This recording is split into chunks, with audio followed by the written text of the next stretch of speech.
هلو.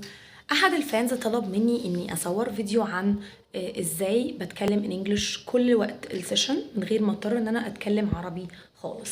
تمام. فاول حاجه هقول اتكلم عنها التعويد. انا لازم اعود الولاد from day one، يعني من اول يوم، انه انا مش بتكلم عربي during the session، كل كلامي in English.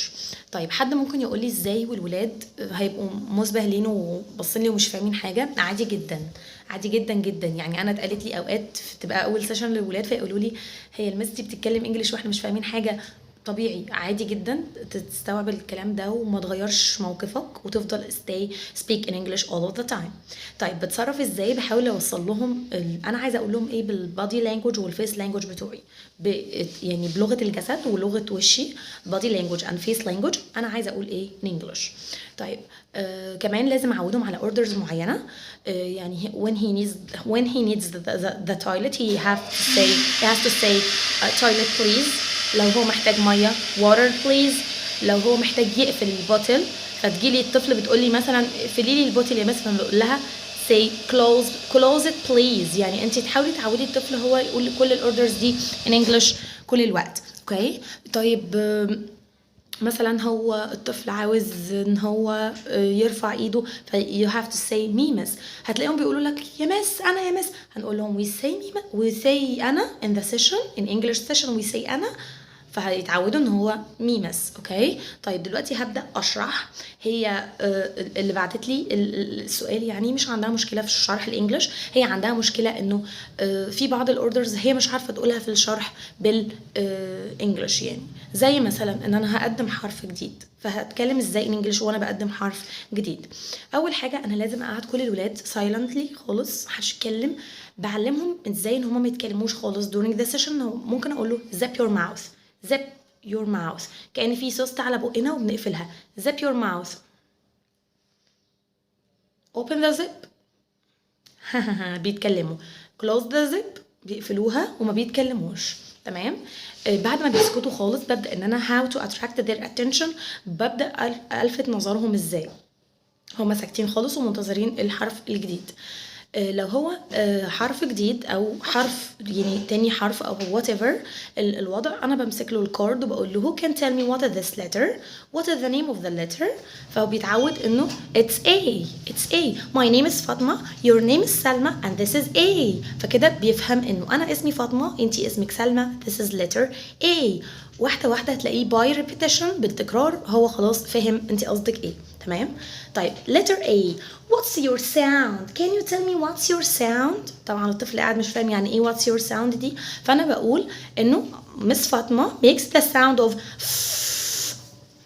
علي makes the sound of علي علي فاطمة فاطمة. طيب letter الجديد بتاعي مثلا say ان هو letter B so B make the sound of ب هيبدأ يفهم ان كل حد او كل حاجة حوالينا عندها sound معين. طيب يبقى انا كده قلت له what is the name of the letter, what is the sound of the letter. okay after he knows the sound of the letter هنبدأ بقى نربط نعمل يعني relation between the sound and the names of the students. بمعنى مثلا انا عندي sound a I have a for Adam, a for Ali, a for Ahmed. I can say a for Fatma? No. For Fatma. A for Ahmed or Adam? No. I can say a for Fatma.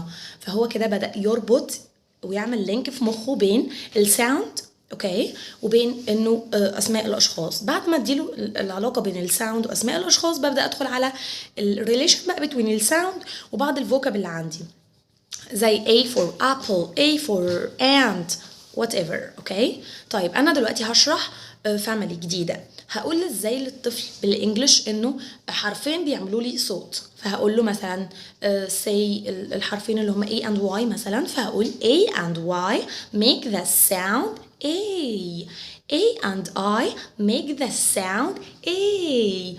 مرة في مرة برضو هيفهمها in English. تمام. كل الاوردرز لازم تكون in English جوه الكلاس. stop talking, raise your hand, look at the board. بفهمه فين هي البورد. look at the board. اوكي، طب هو فاهم؟ فرضا انا بتكلم وهو مش فاهم، هعلي صوتي واعمل حركات بايدي لحد ما يفهم. ده معناه ايه؟